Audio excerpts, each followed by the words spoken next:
Hi, welcome to In the Can with Carmella Cann. Today we're going to talk about Robert F. Kennedy Jr. and the impact he can have on the 2024 presidential election. We have two guests. We have Manny Antunes, is a researcher and writer based out of Newark, New Jersey. He's a graduate of NYU Law and clerked for the Honorable Judge Kevin McNulty for the United States Court of the District of New Jersey. He also writes essays about politics and culture for the Newarker Magazine. And second, we have Jonathan Block, is a healthcare and financial journalist with nearly 2 decades of experience covering various health industries. He holds a master's in public health from the CUNY School of Public Health and Health Policy. Welcome, gentlemen. Thank you. Thank you so much for being here.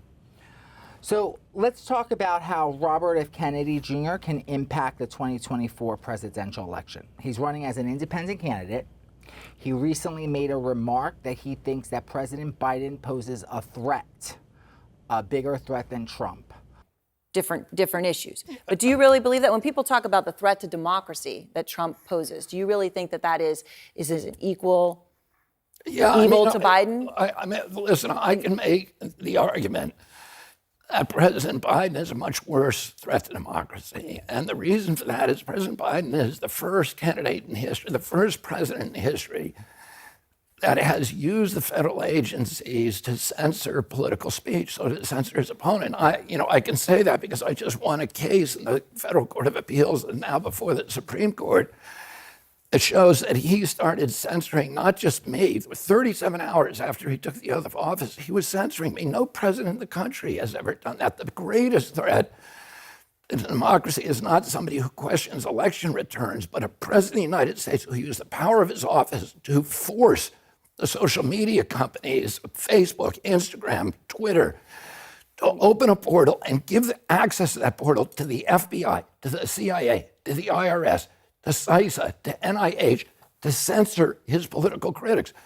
President Biden, for the first president in history, to use his power over the Secret Service to deny Secret Service protection to one of his political opponents for political reasons. He's weaponizing the federal agencies. Those are really critical threats. Let's start with you, Manny. What are your thoughts on that? I think it's an interesting campaign, to say the least. I think it represents a sort of an older era. I think, if he didn't have the Kennedy name, probably wouldn't have as much attention thrown to him. His political career has been kind of, not really well established. I think he's probably best known for working with Venezuela to bring oil to needy families in the United States. But he did get some recent notoriety over his stance on MMR vaccines and whether or not there's a link to autism, which generally most doctors agree there isn't. But that it has some purchase in a world where people are really suspicious of the establishment. And the irony is you have someone who's kind of putting himself out there as an anti-establishment person, despite having the Kennedy name behind him, right? Which without which he would be not listened to at all. And I think it's very much also a very boomer thing, right? Like to hear the Kennedy name, which I think someone my age, being the millennial generation, just sort of like, that doesn't carry the same weight with us, but it does, I think, for a lot of potential voters out there in November.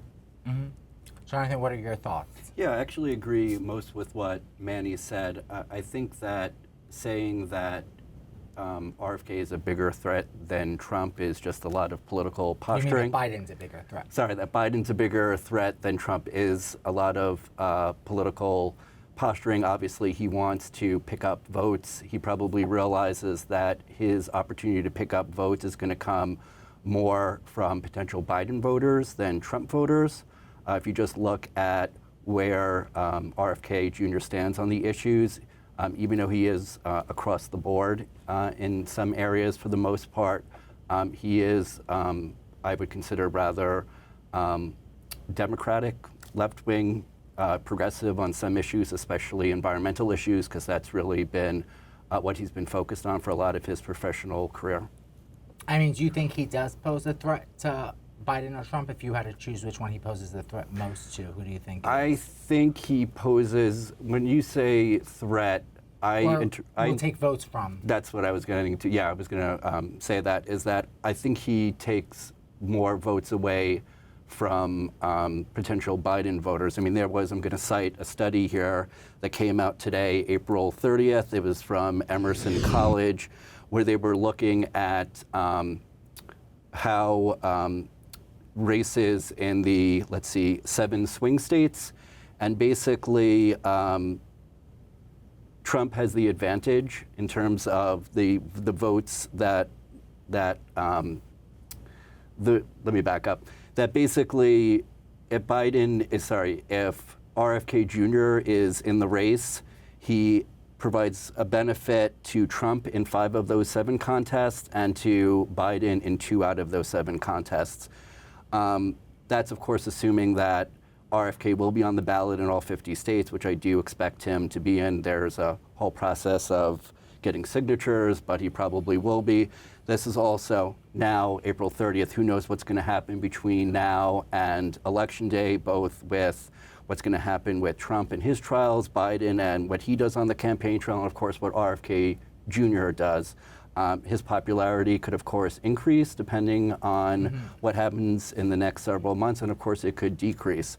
But if the election was right now, I see that it would easily, him being in the race benefits Trump much more than it does Biden.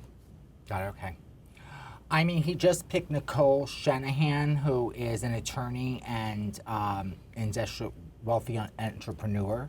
So, there is a lot of media has been saying that the reason he picked her is because of the money she brings to his campaign. So therefore, if that's the case, we probably will see him stick out his campaign till November. To have a VP candidate to get on in some of these states, right? So that's part of the reason I know you made this decision when you did. The person you've chosen is Nicole Shanahan. She's a lawyer. She doesn't have government experience. Obviously not a household name, and a lot of people have questioned why you picked her. Liz Smith of the DNC just today says she was picked for one reason and one reason only, the money. And obviously she speaks for the DNC, but Mick Mulvaney, who was OMB director under President Trump, said this. There's one thing we need to know about her. It's the reason that Kennedy picked her for vice president. She's fabulously wealthy. This is the woman who single-handedly bankrolled his ad during the Super Bowl that cost $4 million. That's why he put her on the ticket, along with the fact that I think everybody else probably turned him down. What are your thoughts on that, Manny? I mean, I think, he's in this for the long run. He's not. Sometimes what you see with political campaigns is you're doing it to bring attention to a cause, to launch a new political career.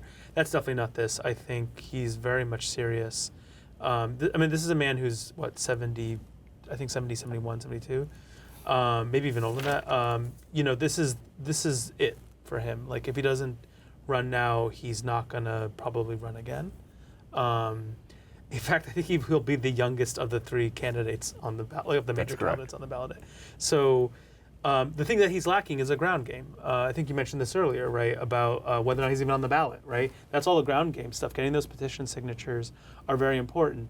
And we do live in a really different era where a lot of politics is done through national media. That wasn't always the case.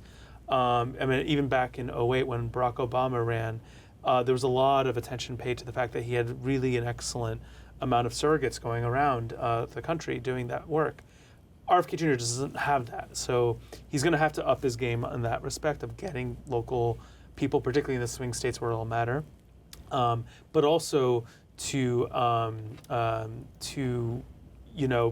get that national attention he needs. He's going to probably have to become weirdly more extreme, right? Get that attention. Get his name out there. He already has a really good name recognition, similar to what Trump had in 2016, but he's going to have to prove that he's a serious candidate for sure.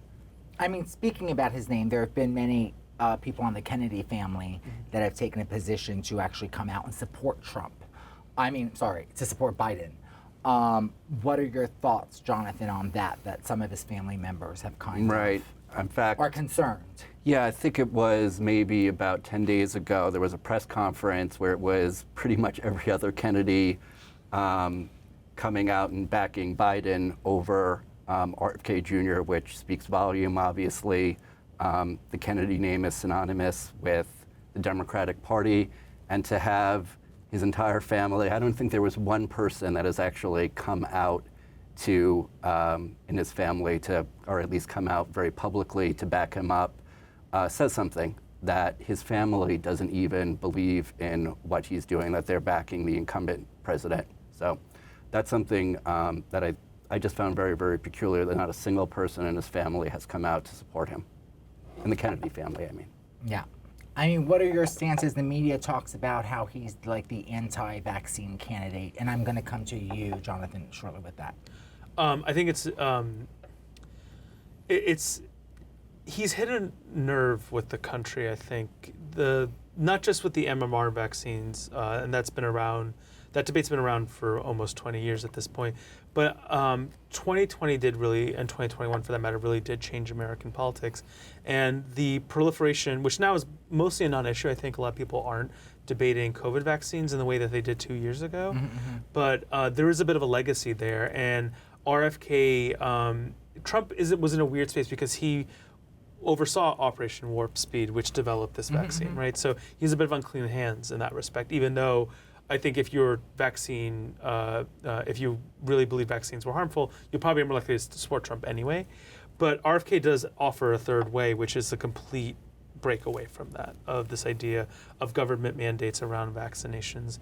And what they'll often tell you that these people they won't classify themselves as anti-vax. They'll be a little more cagey about it. They'll talk about the fact that it's about choice. It's about we're not sure about the medicine and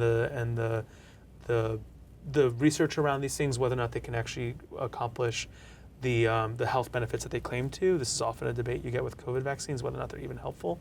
The science says that, but they're about creating doubt. So they're not inherently anti-vaccine, but that's basically what they are. I mean, he says he's pro-science. I mean, I have seen him on Bill Maher's show where he talks about that he's pro-science. And I know you have a degree in public health and you work. I mean, what are your thoughts on some of the statements he's made about vaccines causing autism? He's kind of put this question in American culture to kind of, put it out there that people are questioning the legitimacy of the COVID vaccine. Right. I think it's safe to say that RFK Jr. is one of the country's most famous, or as I would refer to, infamous vaccine deniers, which is a problem because vaccines are extremely life-saving. They improve the conditions of people's health. And what I see, and he was doing this even before when COVID came around, when science as a whole came under attack. Science in this country, really up until COVID, was kind of sacred. You didn't really attack, what was behind it. And then when the COVID vaccines were being developed, all these wild theories came out, and a lot of them were being promulgated by RFK Jr. And he goes back to this idea that there's a link between autism and vaccines. This started back with now, if I could use the word infamous again, study in 1998 that was published in The Lancet by a British doctor named Andrew Wakefield. He did a very small study looking at young children in the UK, and through using some very unscrupulous methods, came to the conclusion that there was a link between the MMR vaccine and autism. However, that was quickly debunked.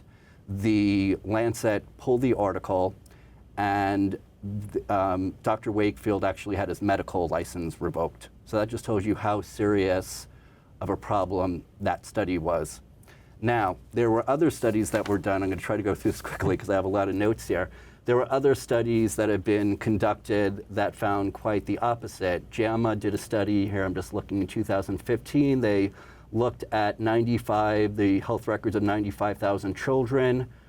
2,000 of them were classified having risk of autism because they already had a sibling that had autism. The study confirmed that the MMR vaccine did not increase the risk for autism spectrum disorder.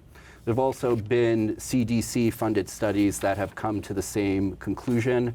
I encourage your audience to do Google searches so that they can find out the truth about the fact that there is absolutely no relationship between vaccines and MMR vaccines, between autism and MMR vaccines, or autism and vaccines in general. The other thing that RFK likes to posit is that there's a preservative that used to be in a lot of vaccines called thimerosal, and that was thought to be tied to autism. Again, a number of studies have debunked that. Not only that, but very, very few vaccines now actually have this preservative in it, even though there's no link. The only time you'll see it is in a handful of multi-dose flu vaccines. However, they are not used in any of the COVID-19 vaccines that are currently approved in the United States. So the bottom line is this whole idea that autism causes or is somehow linked to vaccines has been completely debunked, and there is a plethora of medical evidence backing that up.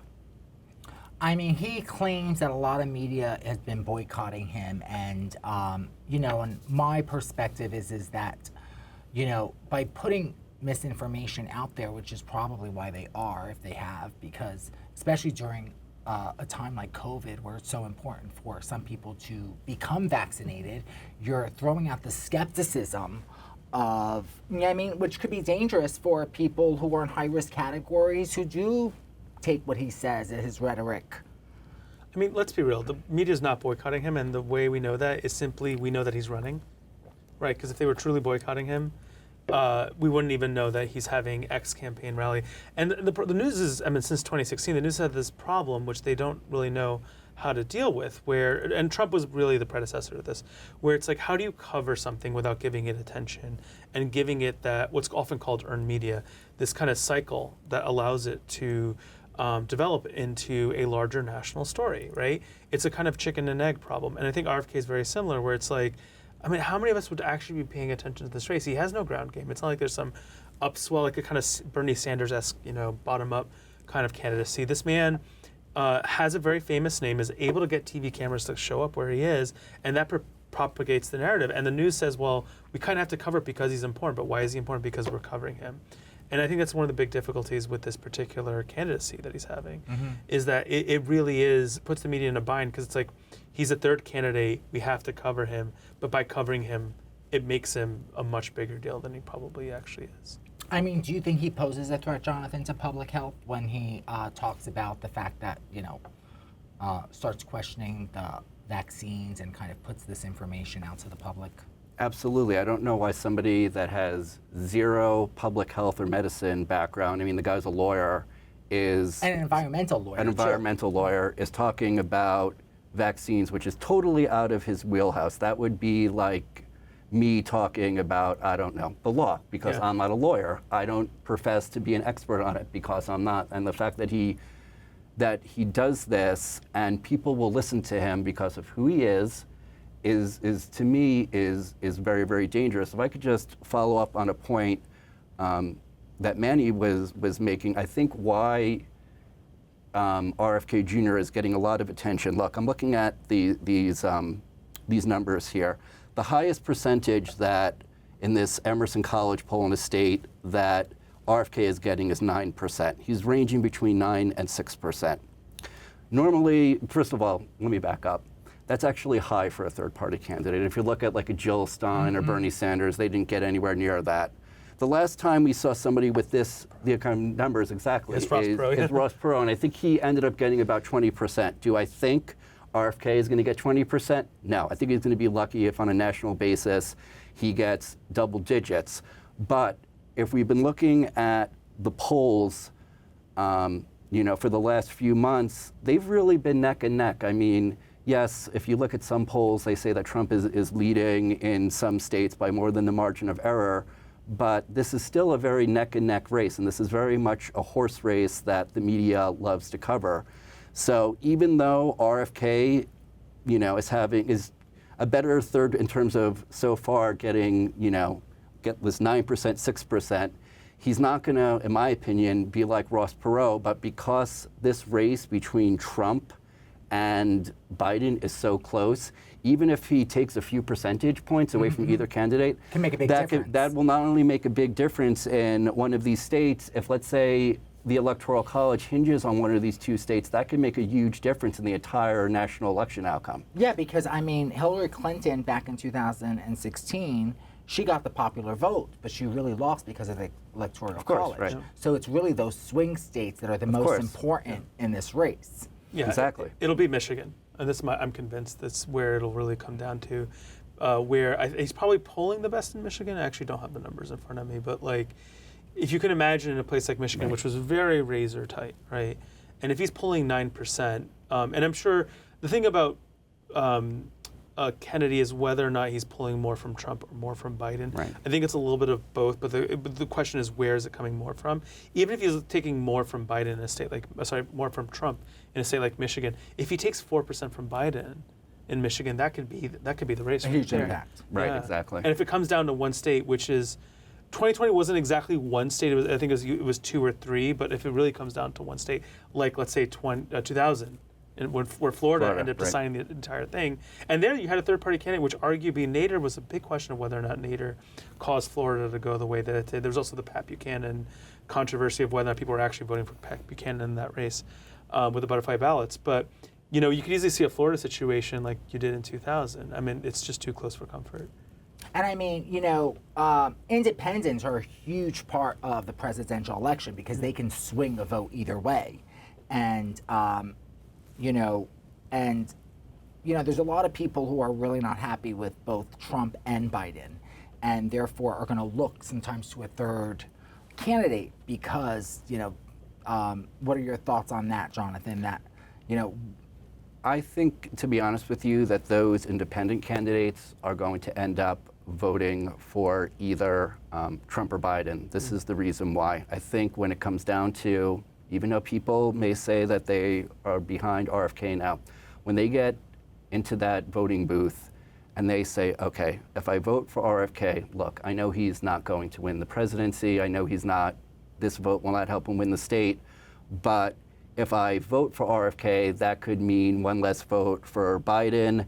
And let's say if somebody is saying, do I want to risk have Biden not winning the state and then perhaps Biden not winning the presidency, not having Trump? So even though this person is not the biggest fan of Biden, they may gravitate toward voting for Biden because the alternative, a Trump presidency, is just totally against their values. So I think even though there is some enthusiasm now for RFK, I think that it's a completely different ballgame once we get closer to the election. And once somebody is about to cast their vote, if things are really, really close, and depending on what the political climate is and what the outcome is of Trump's trials and all the other political business that's going on in this country right now, anything could happen.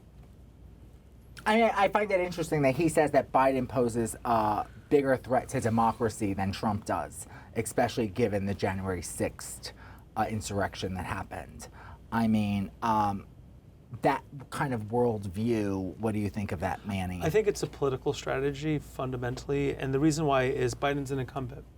And when you have an incumbent on the ballot, you have to delegitimize, well, not always, like in past, what you used to do is question. You'd always say the president's a fundamentally good person. You see this in the old debates, right? But you're I disagree with him on policy, he's doing the wrong policy. Now it's gotten a little more ugly where you actually do question the motives of the candidates. And I think what RFK is doing there is simply saying that in order to vote, he understands that if he's going to get people to vote for him, he has to completely delegitimize the incumbent, right? And so he's going to say those extreme things, saying that, Biden is a threat, and that's why he can't still be in office, and I'm your only hope. Particularly when I think he self-consciously thinks he's pitching more to Democratic voters than he is to Republican voters, and he understands his name recognition, he understands the dynasty he comes from. But he's also, this is the weird thing about the Kennedys. Kennedys were always a strange mix in the U.S. because they were such an elite family. They were arguably, there's been some research that they may have been one of the wealthiest families to occupy the White House. But they have such a buy-in with a lot of the common people, working class people, that I think he's hoping to tap into that a little bit. And that's why he's leaning a little more into his anti-elitist messaging, particularly around vaccinations is the most probably salient anti-elitist position you could take, where it's yes, these elites are telling us what, the efficacy of the vaccines and why they're important, but I'm standing here questioning that, saying that there's another way. And I think he's trying to tap into that kind of narrative. And so to do that, he also has to delegitimize the one working class person in the entire race, right? Because both Trump and Kennedy were born into wealthy families. They're dynasts. And Biden himself, weirdly, was a Scranton boy and has achieved the presidency. So he has to basically say that this man is illegitimate in some way. I mean, he has been getting a lot of opportunities on some major platforms. Like he was recently on Bill Maher, where he was talking about, on Bill Maher's podcast, about the COVID vaccines. I mean, Bill Maher at least tried to correct the fact that, there are more benefits to having the COVID vaccine than for not, with all that speculation. But he did make a statement that I found interesting, and I wanted to ask you, Jonathan, which is that Kennedy compares SRIs to the increase in mass shootings in America. Mm-hmm. Kennedy points out that SRIs have a black box warning that say can cause suicide or homicidal ideation. He said pharmaceutical drugs were responsible for the rise of mass shootings in America. Yeah, I didn't actually say that. I'm sure you didn't. No. But the general I said it should be looked at. It should, and it's, you know what, I don't even have to look at it. It is part of the issue. Yeah. The gun issue is a number of things. If people could wrap their head around more than one thing at once, yes, it's about too many guns and the Second Amendment. It's also about violence in movies and TV shows and seeing every fucking... Or how about video games? And video games, Yeah. but having a 12-year-old boy see every issue solved by way of a gun. No, that has no effect on it. And yes, the kids are on fucking drugs. They're on Prozac. Is that the main one that? But they're all on sort of these pharmaceutical. There's been lawsuits. The Columbine lawsuit, which was settled. There was 5 kids who sued because the shooter was on SSRIs, and that is SSRI. Those are serotonin inhibitors. I see.